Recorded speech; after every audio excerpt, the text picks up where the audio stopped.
All right, so that's a perspective coming in on the IT sector from someone who should be very well aware of how the markets are moving and how sectors are moving within them. Let's talk about one other sector, which is FMCG. Now, FMCG players, they seem to be back in focus. Britannia and Dabur, of course, both have declared their first quarter results today. Avan was just walking us through those results. Britannia, of course, missed analyst estimates, and they missed them on most counts. Its margins were also squeezed. The margins came in at 13.5%. The same quarter last year, they did 16.3%. Dabur has seen only a marginal increase in its revenues, and those revenues are reported at 2,822 crore rupees. Even the volume growth stands at a mere 5% kind of increase. Let's bring in my colleague Vinny Motiwala. She's here to break down the key FMCG numbers that were reported today. Vinny, on the FMCG front, with two biggies really announcing their first quarter numbers, both Dabur and Britannia, if you can walk us through them.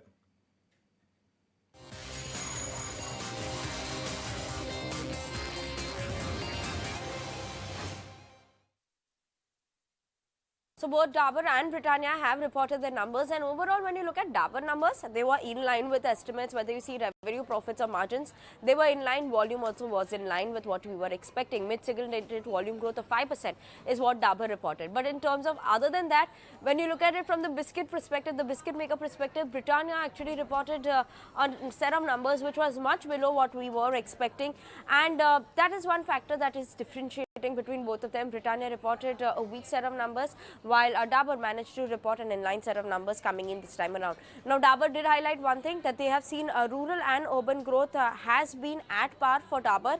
But in terms of Britannia, what they are highlighting is that yes, they have seen an increase coming in their rural footprint, and rural market share gain has been much better than urban market share gain. So again, a differentiating factor that we are seeing coming in over there as well. Now, obviously, both the margins for both the companies have been under pressure due to the inflationary trends we have seen coming in.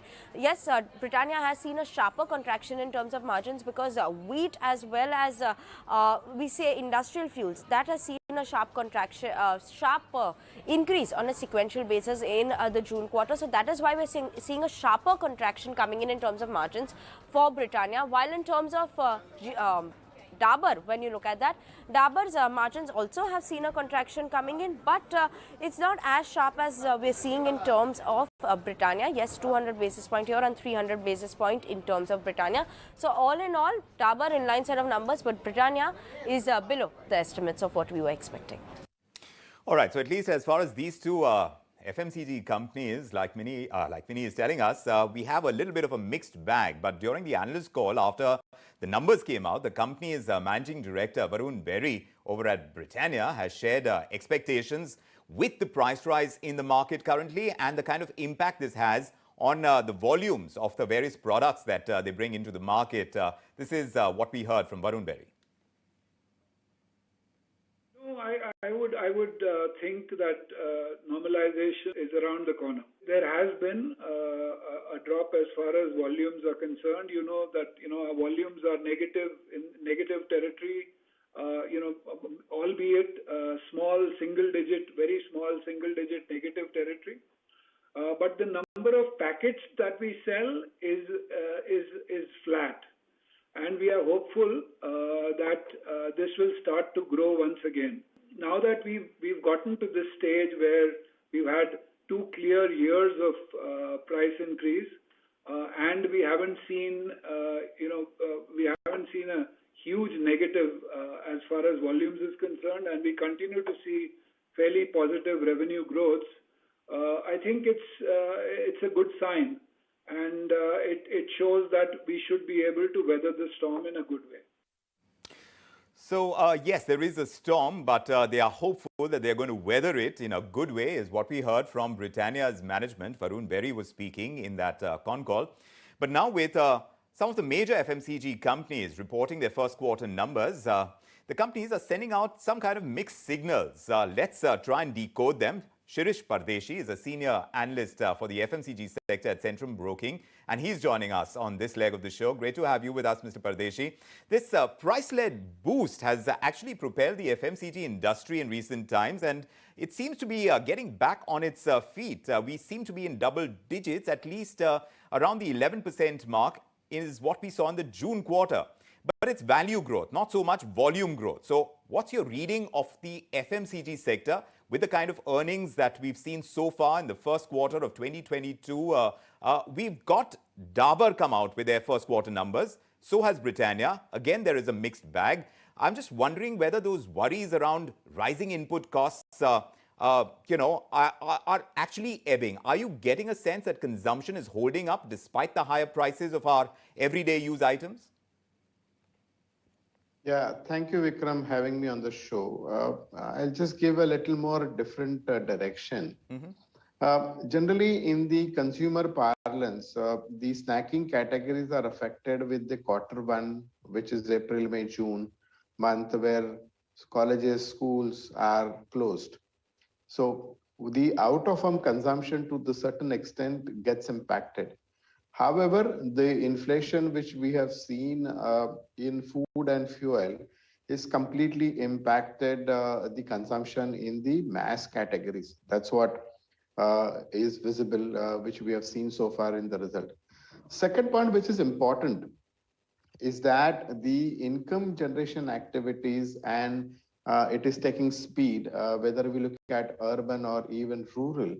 And the data point which suggests that the sowing was delayed. However, the Rabi crop, which was supposedly coming in the market in the month of, end of February, early March, that was delayed. And to certain extent, what we was given to understand, the Food Corporation has started clearing the dues to the farmers. So money has been started reaching in the hands of farmers. So I think these 2-3 data points, which has been shared, gives the confidence that the consumption story is here to stay. While when you compare this commentary with, Dabur and even Britannia, they have not pointed out that there is a slowdown in consumption, at least in the categories what they are representing. Dabur clearly said that their urban and rural growth, there is hardly any difference. Rather, they have said the syndicated data, which was pointed out by Nielsen, will have a lag of reporting what the company is actually seeing on a month-on-month basis, the improvement. Mr. Pardeshi, what are the fundamental shifts that you see in consumption patterns since we've been hit by the pandemic? How do you see these FMCG companies adapting to newer realities like higher health consciousness for one among consumers?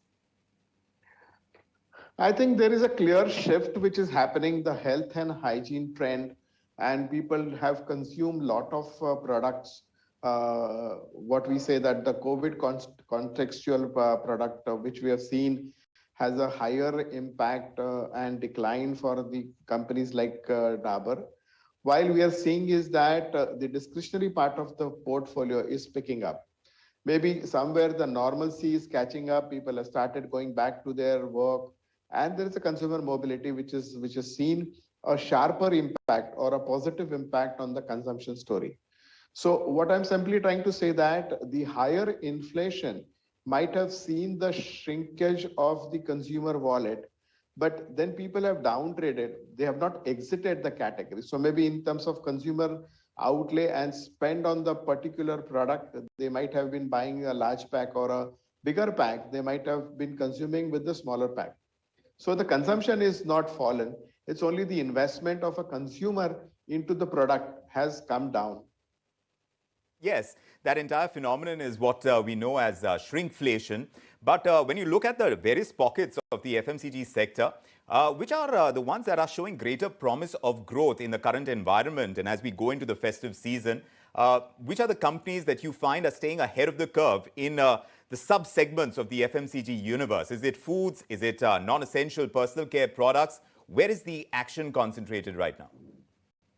Vikram, two things. When you look at the syndicated data, which clearly points out that food and snacking is ahead of curve.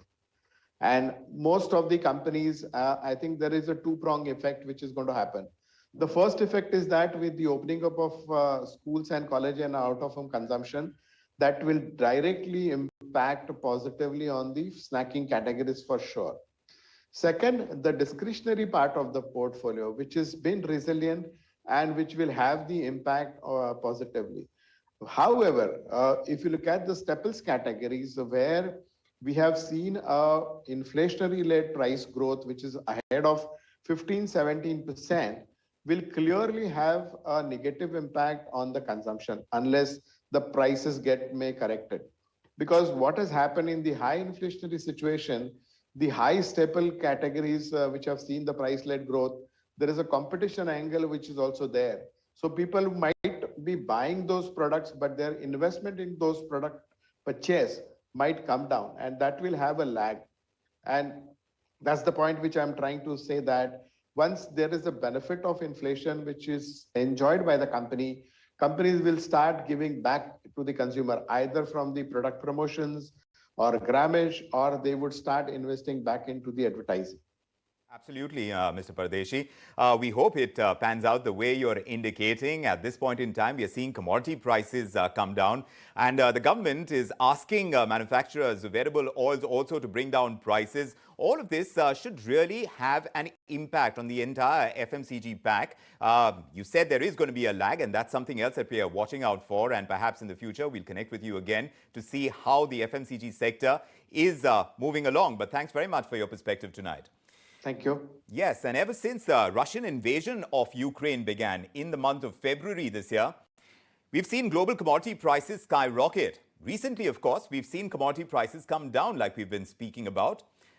Brent, copper, wheat, all these prices of commodities are back to the kind of levels we've seen before war broke out. So our editor, managing editor, Nikunj Dalmia is here, and he's breaking down the numbers, explaining what really is going on within commodities and commodity prices.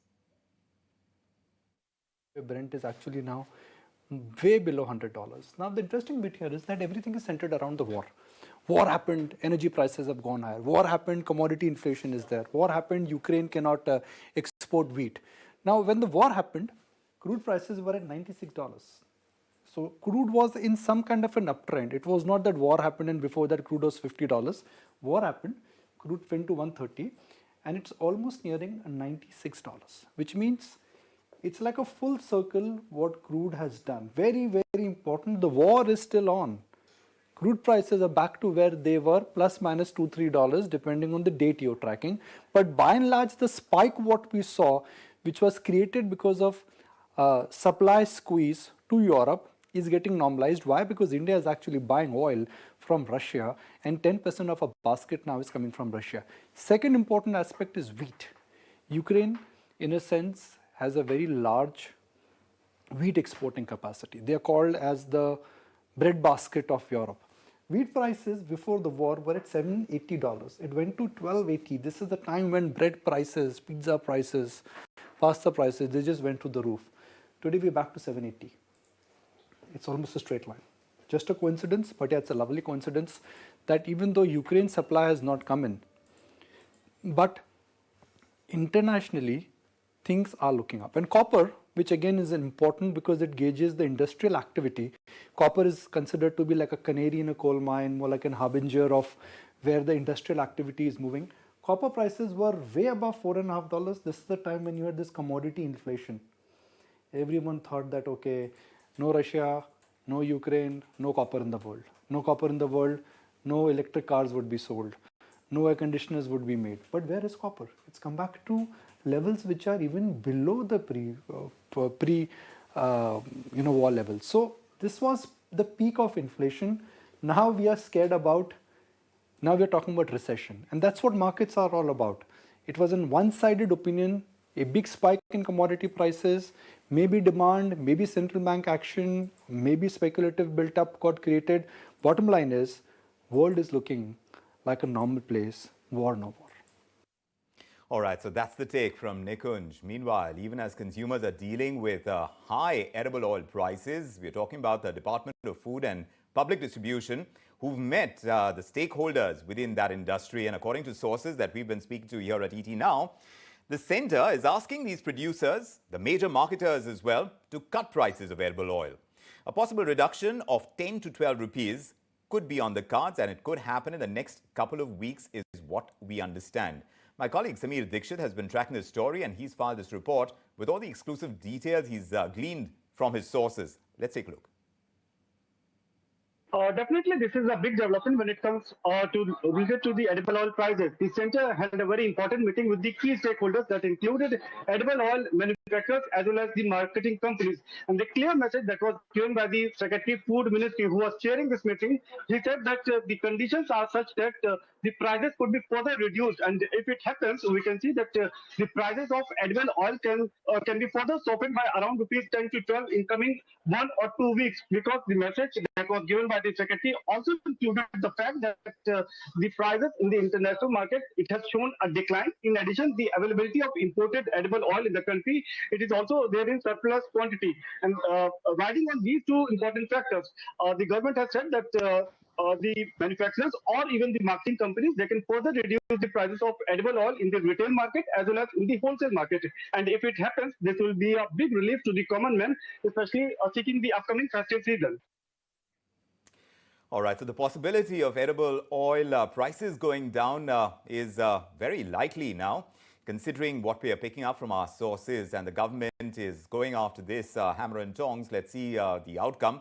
But amidst all this, my colleague Meghna had a chance to speak to the Niti Ayog's Ramesh Chand. Ramesh Chand believes that prices will normalize in the months to come. We've got an excerpt of this exclusive conversation. Listen in.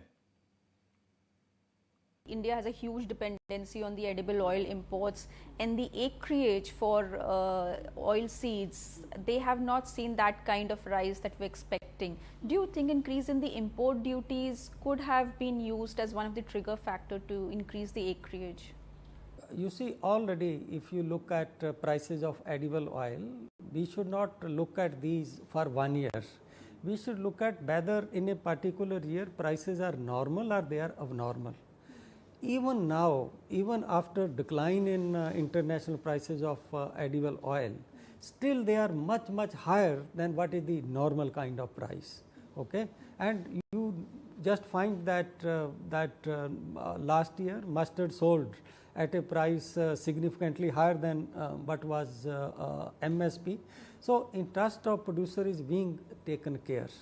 So Government of India decide its tariff policies depending upon whether in a particular phase there is need to protect interest of producer or there is a need to protect interest of consumers. So if we feel that in a particular situation international prices are now very low and we are going to get influx of import, so we raise duty, not only to 20%, 30%, even 50%. It can go even to 100%. So that kind of situation, that kind of measure is adopted. But the